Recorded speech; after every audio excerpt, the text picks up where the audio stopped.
बहुत प्रसन्नता की बात है, जिनके कारण पूरी पदयात्रा में भंडारा सेवा चल रही गौरी गोपाल आश्रम के कारण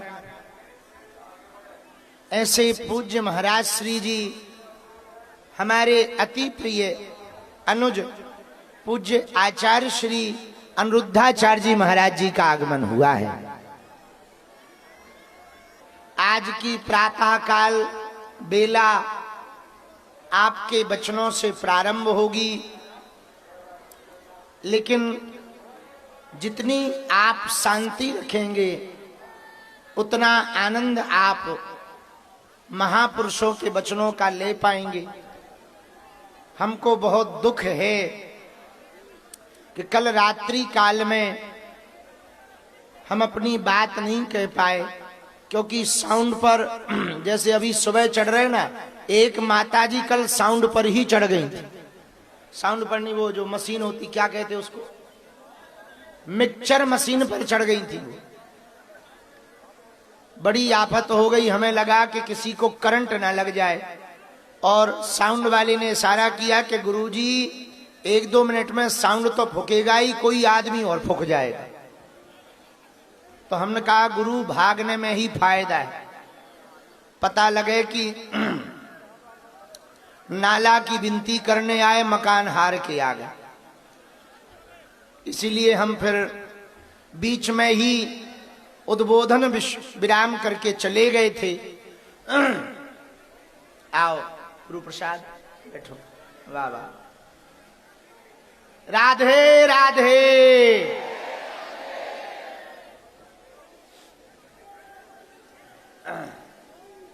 गौरी गोपाल धाम की जय हो।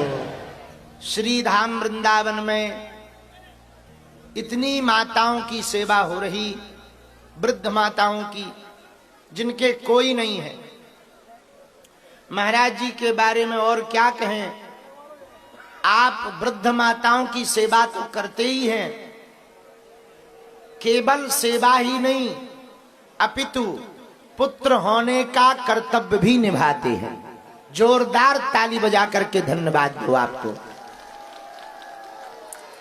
और जितने पदयात्री हैं लास्ट तक खड़े हैं, इसलिए भी धन्यवाद दो कि पूरी पदयात्रा में दोनों समय आपकी ही तरफ से भंडारा भोजन की व्यवस्था है। जोरदार ताली बजा करके साधुवाद दो। महाराज जी कृपा ना करते तो हम तो केवल खिचड़ी भर में काम चलाते। हाँ, तो मैं जो पूरी सब्जी तोड़वे मिल रही ना, इन्हीं के कारण मिल रही। हमारे गांव में कहावत है, जी को खाओ ऊ को गाओ। लेकिन जो जे सोफा पे चढ़ गई बाई हरे, ओ जगत जननी ऐसिया तो हिंदू राष्ट्र बनाऊ ने। ओ माताओं उतरो, पीछे बारण है दिखाई नहीं दे रहा, उधर जाओ उधर जाओ, नहीं तो भाई हम लाठी घुमाए। अरे माता जी हरो उतर जाओ, का यहाँ प्राण खा रही, बुढ़ापे में हमाओ गरो फटवा रही, उतर जाओ। पीछे बारण हम भी दर्शन होने दो, इधर तुम लोग भी उतर जाओ, उधर जाओ। पुलिस प्रशासन वाले 2-4 लोग वहां जाके वो कुर्सियां हटवा दो, इतना तो कर ही दो महाराज। 2-4 जने चले जाओ। अब हम अपनी बात बाद में कहेंगे। हम माइक संपूर्ण संतों का समन्वय की व्यवस्था देखने वाले आचार्य रोहित जी और गुरु प्रसाद बहुत बढ़िया सेवा कर रहे हैं। खूब डांट खाते हैं पर सेवा में कोई कमी नहीं। अनुज शास्त्री जी भी खूब सेवा कर रहे हैं। कल रात्रि की पूरी संतों की व्यवस्था, मंच की व्यवस्था अशोक धीमान, सुनील जी, यहाँ की पूरी मंडली ने बहुत अच्छी की। हमको बहुत प्रसन्नता हुई। अब हम ये माइक उनको सौंप रहे। बाद में हम सबसे लास्ट में हम आपको कल के कुछ अच्छे अनुभव बताएंगे पदयात्रा के। शास्त्री जी बागेश्वर धाम की, सत्य सनातन धर्म की, सद्गुरुदेव भगवान की। आज तृतीय दिवस की यात्रा प्रारंभ करें। हम सबके मध्य में खूब संतों का आगमन हो रहा है। ब्रह्म मुहूर्त में ही सुबह सुबह पूज्य संत चरण पधारे हैं। तो आज की तृतीय दिवस की श्रृंखला में सर्वप्रथम हम श्रीधाम वृंदावन से पधारे गौरी गोपाल आश्रम से परम पूज्य श्री अनिरुद्धाचार्य जी महाराज के चरणों में प्रणतिवत प्रार्थना करते हैं कि आप अपने आशीर्वाद से हम सभी को लाभान्वित करें। बोलिए गौरी गोपाल भगवान की, पूज्य बागेश्वर धाम की, बालाजी सरकार की, पूज्य महाराज जी की, महाराज जी के सभी भक्तों की, सभी माताओं की, सभी संगीतज्ञों की, आप सबके माता पिता की, पुलिस विभाग की, पदयात्रियों की,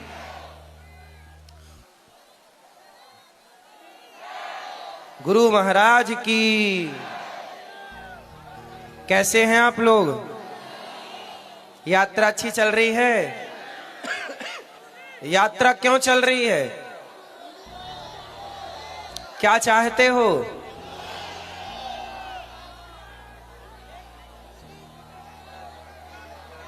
क्या चाहते हो इस देश में?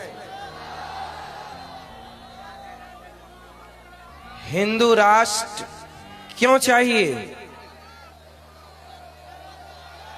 हैं? हम सब देखो, हिंदू राष्ट्र इसलिए चाहते हैं, और हिंदू राष्ट्र की शुरुआत आप आज से ही कर लो। कैसे होगी? हिंदू राष्ट्र एक तो सरकार कागजों में तैयार करे, कुछ हमारी अपनी जिम्मेदारियां हैं। तो सरकार क्या करेगी? वो तो सरकार करेगी। थोड़ा सुनो सुनो, अब हमें क्या करना है? पूज्य बागेश्वर धाम सरकार देखो, एक बंदा, एक व्यक्ति पूरे भारत के हित के लिए पैदल चल रहा है। क्या स्वार्थ है उनका खुद का?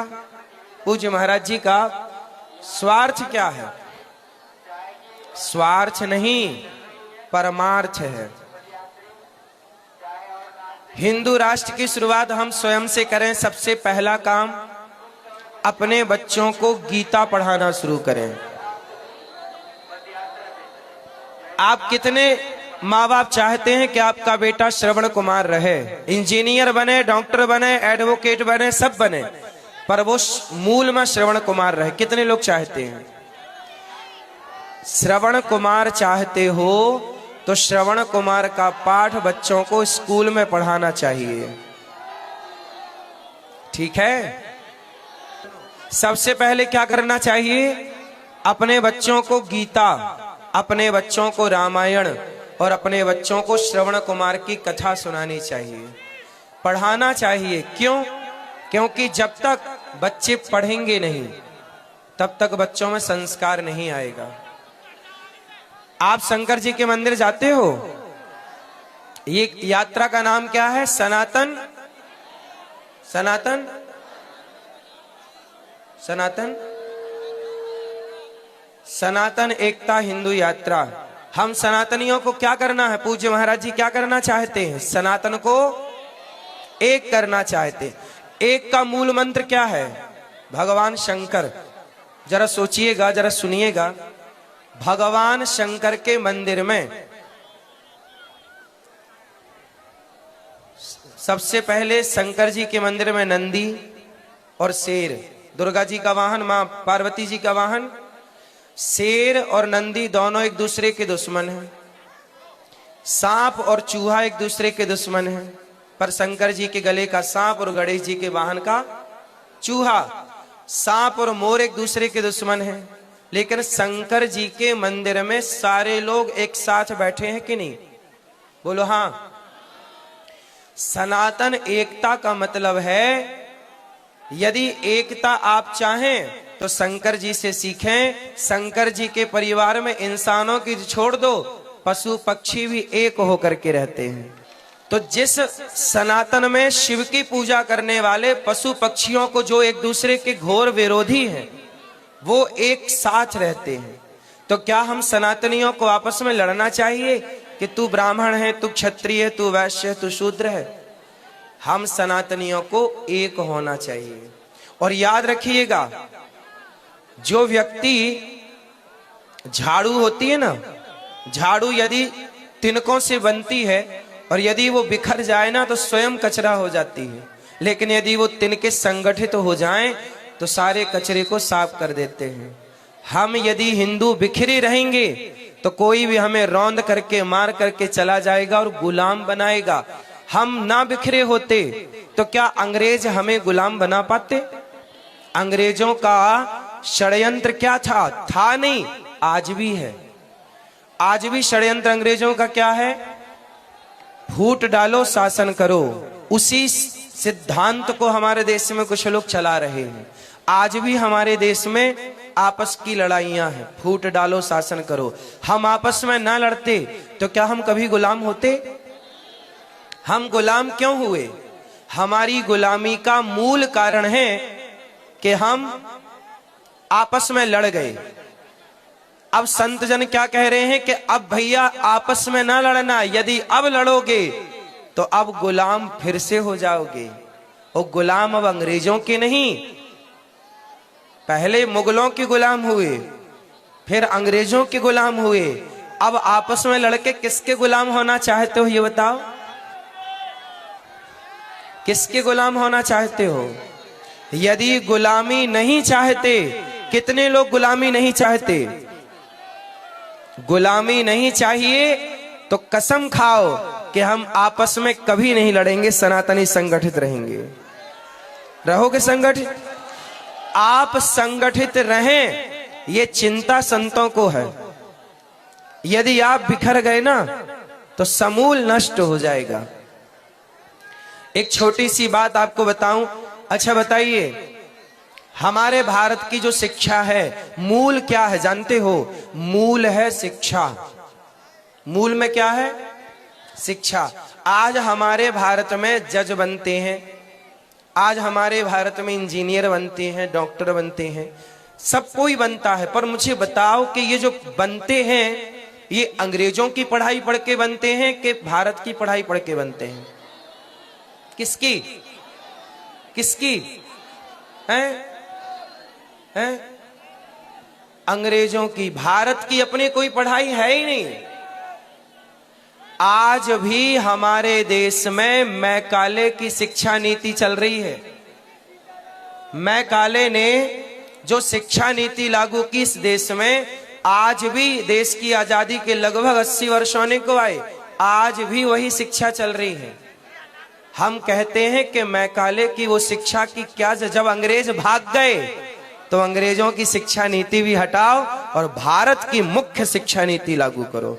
और भारत की नीति में क्या होना चाहिए? भारत की शिक्षा नीति में बताओ, मातृ देवो भव। ये पाठ सही है कि गलत है? क्या बच्चों को मातृ देवो भव नहीं पढ़ाना चाहिए? क्या पितृ देवो भव नहीं पढ़ाना चाहिए? क्या अतिथि देवो भव? जैसा भाई, राम जैसा राजा, राम जैसा न्याय, क्या आप नहीं चाहते?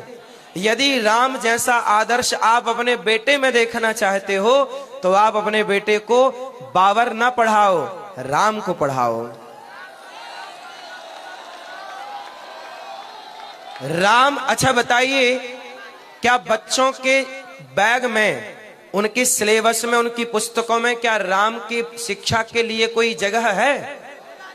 आज क्या बच्चों को पढ़ाते हैं राम के बारे में? क्या भगवान श्री कृष्ण की भगवत गीता जो दुनिया पढ़ रही है, क्या उसे भारत के बच्चों को नहीं पढ़ानी चाहिए? गीता क्यों नहीं पढ़ाई जाती? चलो बताओ, आर्यभट्ट ने क्या दिया था? क्या? शून्य। और शून्य किसने दिया? आर्यभट्ट ने। अच्छा मुझे एक बात बताओ, आप जो गणित पढ़ते हैं वो गणित भारत की है कि अंग्रेजों की है?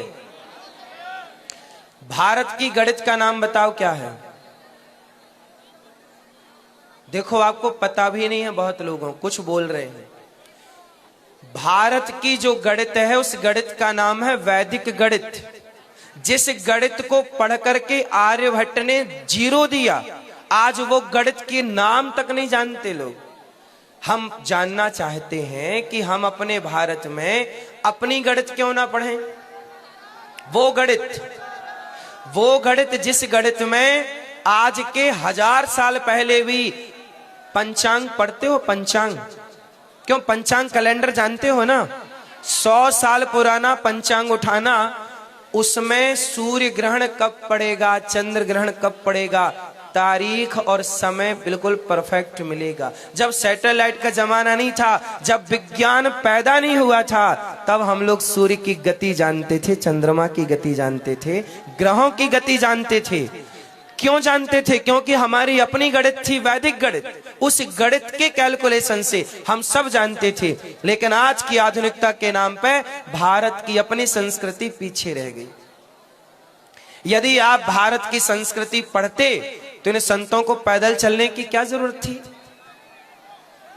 समृद्ध भारत कैसे होगा? याद रखिएगा, एक देश है ऑस्ट्रेलिया, सुना है अपने नाम? ऑस्ट्रेलिया आज भी गुलाम है। पता है आपको ये बात? नहीं पता? ऑस्ट्रेलिया देश आज भी गुलाम है अंग्रेजों का। वो देश आजाद नहीं हुआ और आगे कभी हो नहीं सकता, क्योंकि वहां का वजूद खत्म हो गया है। जो आजादी मांगने वाले थे वही खत्म हो गए। 1500 बचे हैं पूरे देश में। उनकी अपनी संस्कृति कमजोर थी। अंग्रेजों ने जिन जिन देश पे गुलामी की, मतलब जिन देश को गुलाम बनाया, उनमें से बहुत देश तो उनका अस्तित्व खत्म हो गया, अंग्रेजों का अस्तित्व आ गया। भारत से अंग्रेजों को भागना पड़ा। क्यों? क्योंकि भारत की संस्कृति मजबूत थी। यदि अपने देश को रखना है, अपने आप को, अपने बच्चों को सुरक्षित रखना है, तो अपनी भारत की संस्कृति सुरक्षित रखिए, संस्कारों को सुरक्षित रखिए। और वो तब होगा जब शिक्षित समाज होगा। और शिक्षा कौन सी? गा से गधा वाली शिक्षा नहीं, गा से गणेश वाली शिक्षा चाहिए। गा से गधा की गा से गणेश, ए से एप्पल, के से अर्जुन। ए फॉर एप्पल, एप्पल तो हम खा ही लेंगे, पढ़ ही लेंगे, लेकिन ए फॉर अर्जुन चाहिए। ए फॉर एप्पल नहीं, A for, B for Balram, C for Chandragupta Maurya. इन सबके बारे में पढ़ो। यदि भारत को समृद्ध देखना चाहते हो तो अपने इतिहास को टटोलो, अपने को देखो, अपने गिरेबान में झांको। और आप लोग मुसलमानों को देखते हो ना, टोपी लगाए रहते हैं, लेकिन आपके माथे पे तिलक क्यों नहीं है? यदि मुसलमान कट्टर मुसलमान है, टोपी लगाए बिना नहीं चलता। मैं एक जगह गया, कथा करने लौटा, एक छोटे से मैदान में मुसलमानों के बच्चे खेल रहे थे। कोई 5 साल का था, कोई 8 साल का, छोटे छोटे बच्चे थे, क्रिकेट खेल रहे थे। लेकिन सारे बच्चों के सिर पर टोपी थी, छोटे बच्चे थे, क्योंकि उन्हें टोपी पहनाना सिखाया गया बचपन से। छोटे छोटे मुसलमानों के बच्चे ना कुरान पढ़ना जानते हैं, लेकिन आपके बच्चे हनुमान चालीसा पढ़ना भी नहीं जानते। आपके बच्चे तिलक लगाएं तो लोग हंसते, देखो तिलक लगाए हो। अरे मुसलमान कभी नहीं हंसता कि टोपी क्यों लगाए हो। तो आप क्यों तिलक लगाने में हंसते हो या तिलक लगाने में संकोच करते हो? तिलक लगाना गर्व से कहो हम सनातनी हैं, ठीक है? इसलिए मेरी मां, संतों का काम है समाज को जोड़ना। अच्छा, आपने एक चीज और सुनी होगी, आपने पीके मूवी देखी है? क्या है उसमें? उसमें सनातन के, देखो आप लोग मूवी देखते हो ना, और मूवी दिखाने वाले लोगों को सुपर डुपर स्टार कहते हो। एक छोटी सी बात करता हूं, सुपर डुपर हिट मूवी पीके की। उस मूवी में शंकर जी का अपमान किया गया कि नहीं?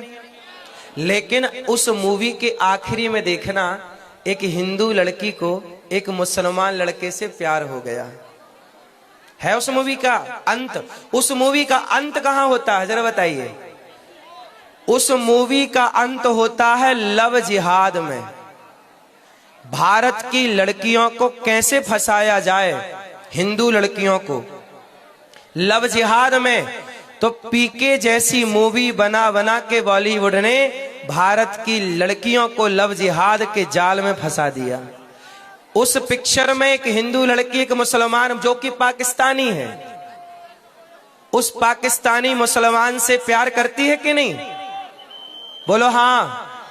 तो पिक्चर बनाने का उद्देश्य क्या था कि बच्चों को शंकर जी से दूर कर देना, धर्म को, भगवान शिव को उसमें दौड़ा दौड़ा के परेशान किया गया, ये शिव का अपमान कराया और आखिरी में मैसेज क्या दे दिया कि मुसलमानों से प्यार देखो।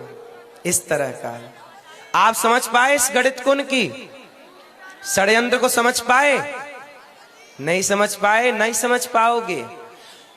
आजकल लोग केवल संतों को बदनाम करना चाहते हैं।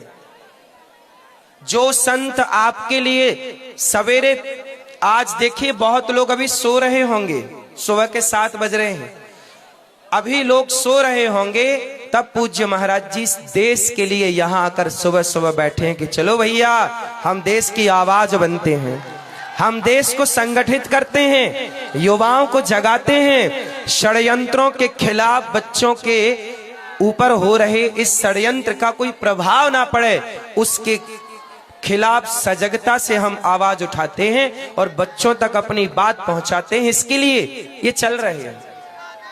संतों का काम सदा से देश को जोड़ने का रहा है और बॉलीवुड का काम सदा से सनातन को तोड़ने का रहा है।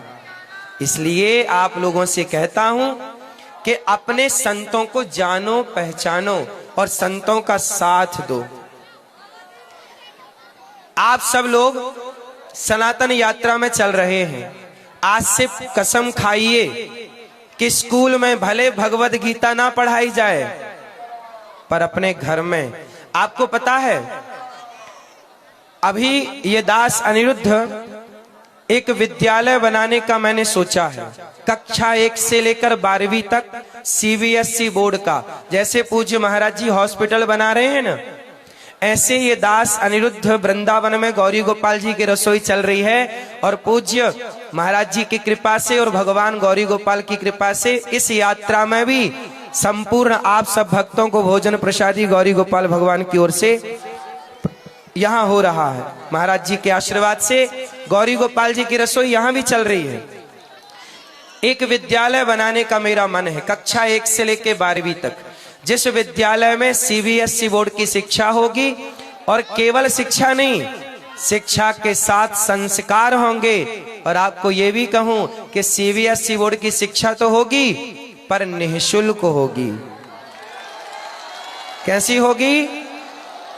निःशुल्क होगी और संस्कार भी होंगे। हम वहां श्रवण कुमार के बारे में भी पढ़ाएंगे और गा से गधा नहीं, गा से गणेश पढ़ाएंगे, मां से मछली नहीं, मां से मंदिर पढ़ाएंगे।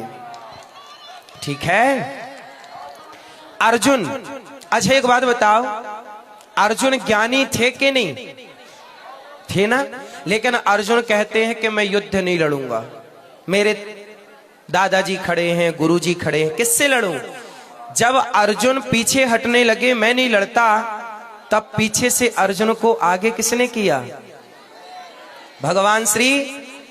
अच्छा एक बात बताओ, कृष्ण ना होते, कृष्ण ने गीता ना सुनाई होती तो क्या अर्जुन जीतते? नहीं ना। जीते क्यों? गीता सुनी। जब जब जवानी फिसलती है तब तक पीछे किसी कृष्ण का होना आवश्यक है। आप सब अर्जुन हैं, लेकिन आपके अर्जुन के पास कोई कृष्ण है क्या? कैकेयी के पास कृष्ण नहीं थी, मंथरा थी, तो नाश कर दिया। यदि सलाहकार गलत मिल गया आपको तो मंथरा ने नाश कर दिया कि नहीं? कैकेयी की सलाहकार बन गई मंथरा, दुर्योधन के सलाहकार बन गए शकुनी, और अर्जुन ने सलाह ली भगवान श्री कृष्ण से। जिसका सलाहकार जितना बढ़िया होगा वो व्यक्ति उतने आगे जाएगा। इसलिए आप सब अर्जुन हैं और आप सबको एक कृष्ण की जरूरत है, अर्थात मार्गदर्शक की। और वो मार्गदर्शक कौन? पूज्य महाराज जी आपके मार्गदर्शक हैं, संत आपके मार्गदर्शक हैं। अच्छा एक बात बताओ, संत हमारे देश के मार्गदर्शक हैं या नहीं? आज भी जब आप लड़खड़ाते हो तो संत लोग पॉजिटिविटी से भरते हैं कि नहीं? आपको पता है हमारे देश के पूर्व राष्ट्रपति अब्दुल कलाम जी मुसलमान थे, लेकिन उनका सपोर्ट किसी एक हिंदू संत ने किया था। ये कहानी पता है आपको? 2 मिनट की है, सुना दूं? जब जब अर्जुन भटका और संत मिले, संतों ने उन्हें रास्ता दिखाया। इसी दिल्ली में आज से बहुत वर्ष पहले अब्दुल कलाम जी आए थे इंटरव्यू देने। उन्हें बनना था पायलट। अब्दुल कलाम जी का सपना क्या था? पायलट बनने का। और यहां इंटरव्यू देने आए, फेल हो गए, पायलट नहीं बन पाए। उन्होंने सोचा कि चलो अब आत्महत्या कर लेते हैं, क्योंकि सपना पूरा नहीं हुआ। तो वो चले गए हरिद्वार के और ऊपर। तो वहां पर ना वो तलाश रहे थे कहां से छलांग मारूं गंगा जी में, मरने का। चलो मर जाते हैं। शाम का टाइम था, एक संत जी वहां से गुजरे।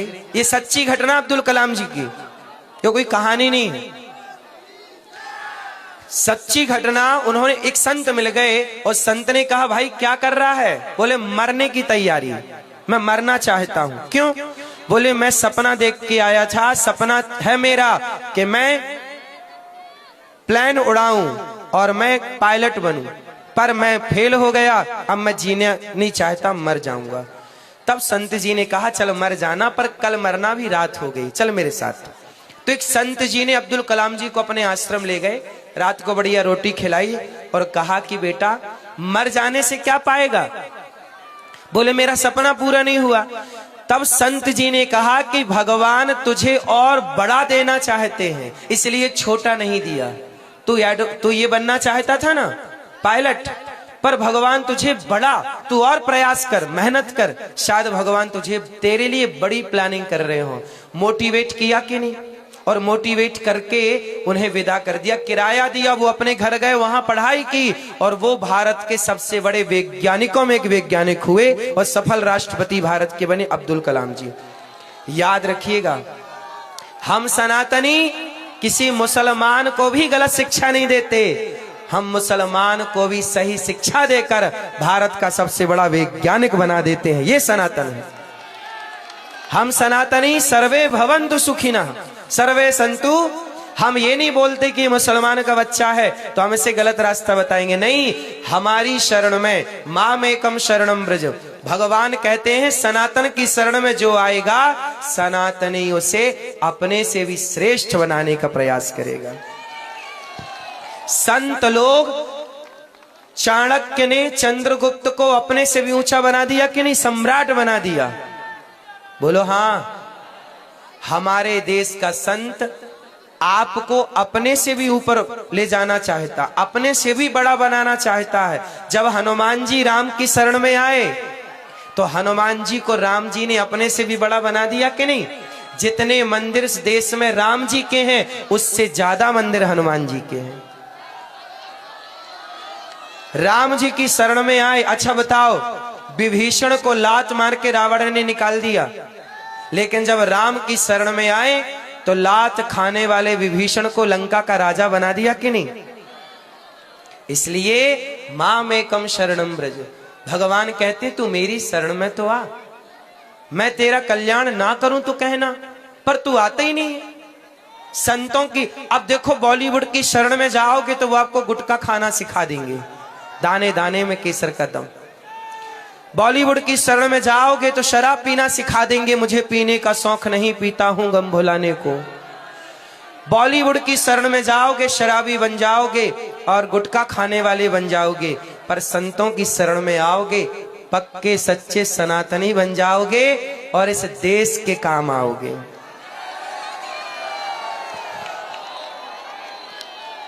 आराम से आराम से आराम से बेटा, गिरना मत, आराम से, गिरना मत। बात समझ में आई? तो आज से तिलक लगाओगे, बच्चों को गीता पढ़ाओगे। हम एक स्कूल बनाना चाहते हैं जहां बच्चों को गीता भी हो, रामायण भी हो, सीबीएसई बोर्ड की सारी शिक्षा नीतियां हो, सब सिलेबस हो, पर सनातन का भी एक अपना सिलेबस होना चाहिए सनातनियों के लिए। मुसलमानों के लिए मदरसों में उनका अपना सिलेबस है कि नहीं है? उनके बारे में बताया जा रहा, हमें कोई आपत्ति नहीं। ईसाई लोग ईसाइयत पढ़ा रहे हैं, हमें कोई दिक्कत नहीं। मुसलमान लोग अपने मजहब को पढ़ा रहे हैं अपने बच्चों को, हमें कोई दिक्कत नहीं। तो सनातनी का बच्चा भी सनातनी की शिक्षा क्यों ना जाने? रामकृष्ण के बारे में, वेद पुराणों के बारे में क्यों ना जाने? बात समझ में आई कि नहीं? इसलिए मेरी मां, इतने सर्दी में भी आप यहां संगठित हैं, इतनी सर्दी में भी आप अपना काम धाम, आप इस काम की दुनिया में, आज सबको टाइम कहाँ है, सब काम में लगे हैं, फिर भी आप लोग इस सनातन यात्रा में सम्मिलित होने आए। अपना काम छोड़कर, सर्दी भी लग रही है तो भी आप खड़े हैं, ठंडी लग रही है तो भी आप खड़े हैं। आपकी इस एकजुटता को देख करके ना विधर्मी कांप रहे हैं इस समय। आप जब बिखरते हो ना तो लोग हंसते हैं कि देखो सनातन टूट गया, लेकिन आप जब संगठित होते हैं तो दुनिया आपको देखकर डर जाती है। सच कहूं मेरी मां, दुर्गा मां के कितने हाथ होते हैं? कितने? 10 कौन कह रहा है? दुर्गा मैया के हाथ कितने हैं? 8। 8 हाथ क्यों हैं? हम सनातनी 4 हैं।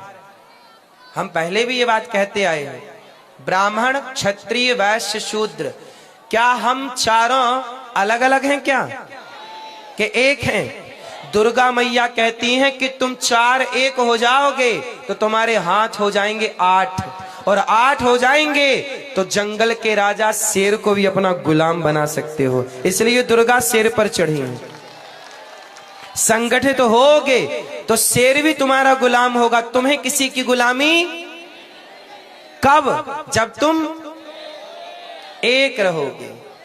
ब्राह्मण, अच्छा बताओ, ब्राह्मण कौन है? क्षत्रिय कौन है? वैश्य कौन है? शूद्र कौन है? ब्राह्मण हिंदू है, क्षत्रिय हिंदू है, वैश्य शूद्र। जब हम चारों एक हैं, अच्छा ब्राह्मण, क्षत्रिय, वैश्य, शूद्र चारों गंगा को मां कहते हैं कि नहीं? चारों अब लोग कहते हैं ना, हिंदू मुस्लिम को भाई भाई जोड़ते हैं। अच्छा बताओ, आप कितने लोग गाय को माता कहते हो? क्या मुसलमान गाय को माता कहता है?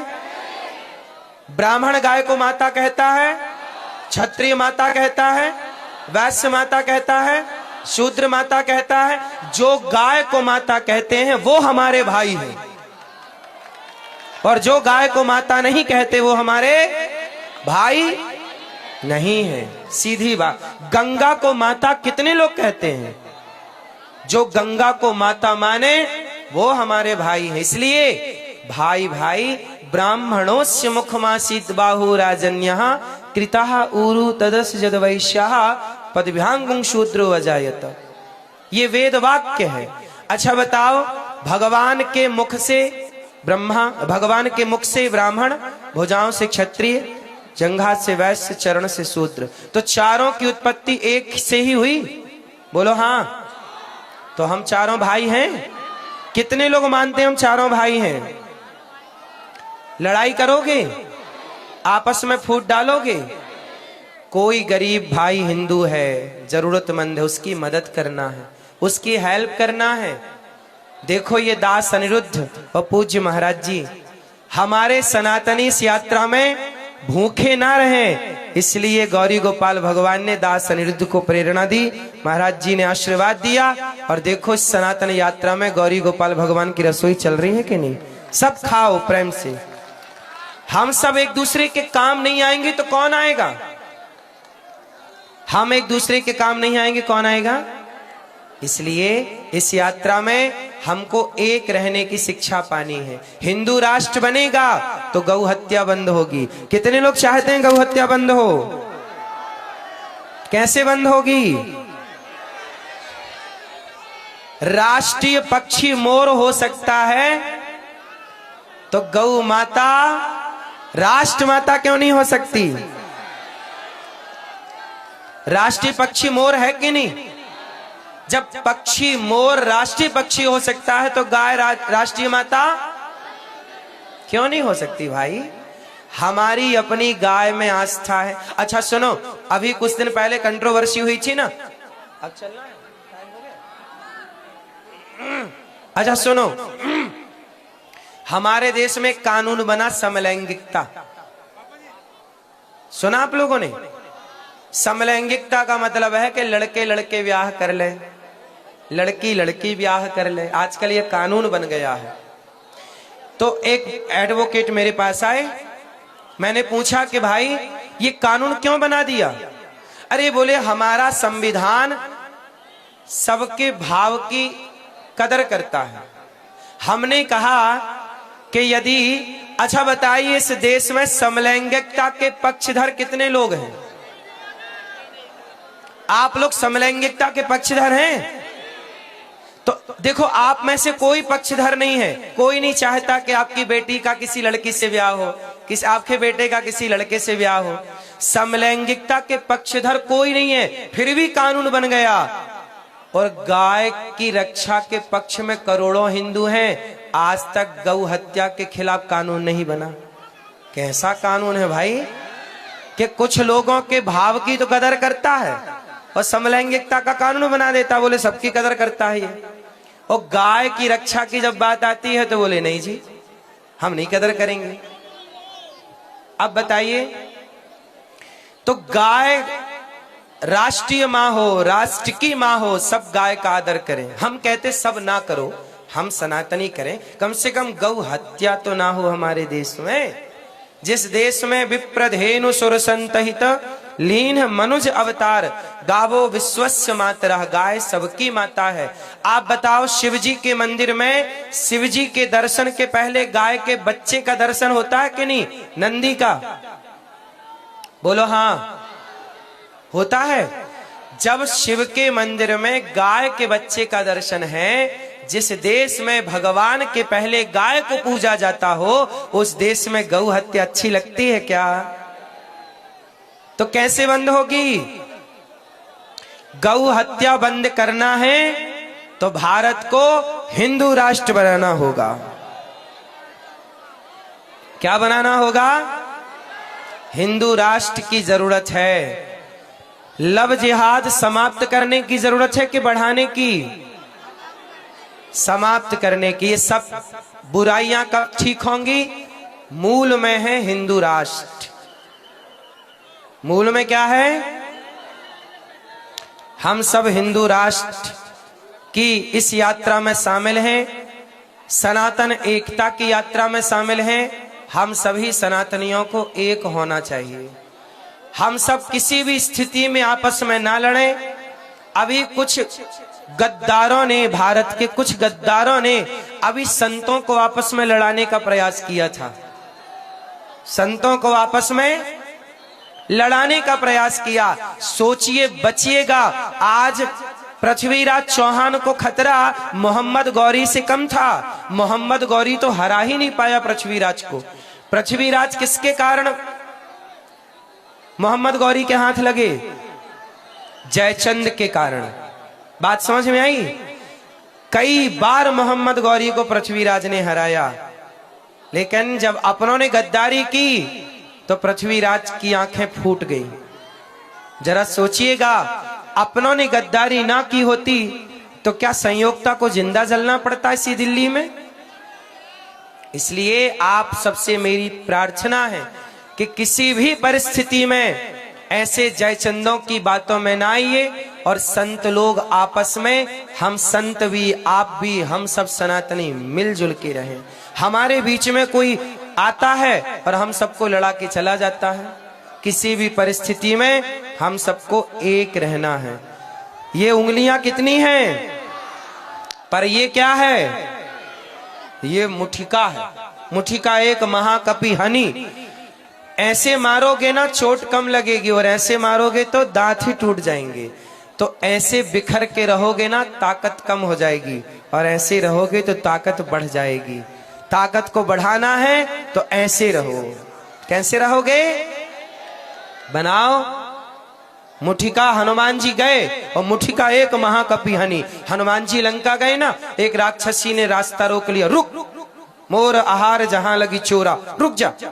तब राम जी हनुमान जी बोले कि चोर अभी अभी गया था रावण सीता मैया को लेके, तब तो तूने रोका नहीं। मैं चोरी का पता लगाने जा रहा हूं तो रोक रही है। एक मुठिका मारा, और जब मुठिका मारी ना तो उसकी अक्ल ठिकाने लग गई। वो समझ गई कि तात मोर अति पुण्य बहुता, देखो नयन राम कर दूता।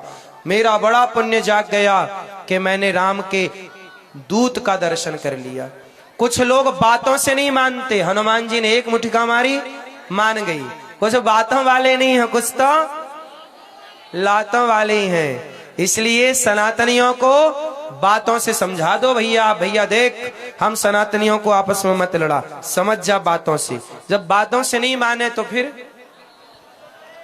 जैसे माने। बात समझ में आ रही है? तो आप लोग अब यहां से यात्रा में अच्छा लग रहा है ना? कोई कमी तो नहीं है? कोई दिक्कत तो नहीं हो रही है? हैं? कोई दिक्कत नहीं। आप लोगों की अपनी क्या डिमांड है? क्या चाहते हो? क्या चाहते हो? भारत क्या हो? भारत क्या हो? हिंदू राष्ट्र हो।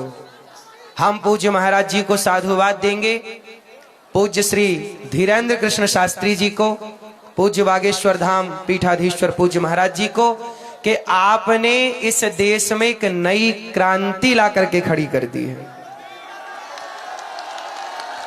इसलिए पूज्य बागेश्वर धाम सरकार ये क्रांतिकारी संत हैं। ये कौन से संत हैं? ये क्रांति, ऐसी क्रांतियों से ही इस देश में जब मुगलों के खिलाफ, अंग्रेजों के खिलाफ हमारे देश के क्रांतिकारियों ने आवाज लगाई, तो ऐसी ही शुरुआत थी। हमारे देश में पहले भी क्रांतिकारी थे जिनसे आजादी मिली। आज भी हम सबको क्रांति में हिस्सा लेना होगा, क्रांतिकारी बनना होगा। पूज्य महाराज जी की इस क्रांति को हम बारंबार प्रणाम करते हैं। और आपकी इस यात्रा में स्वयं आप, हम सब तो मनुष्य हैं, इस सनातन की इस यात्रा में देवता भी सम्मिलित होंगे कि भाई हम भी इस देश के हित में चलेंगे।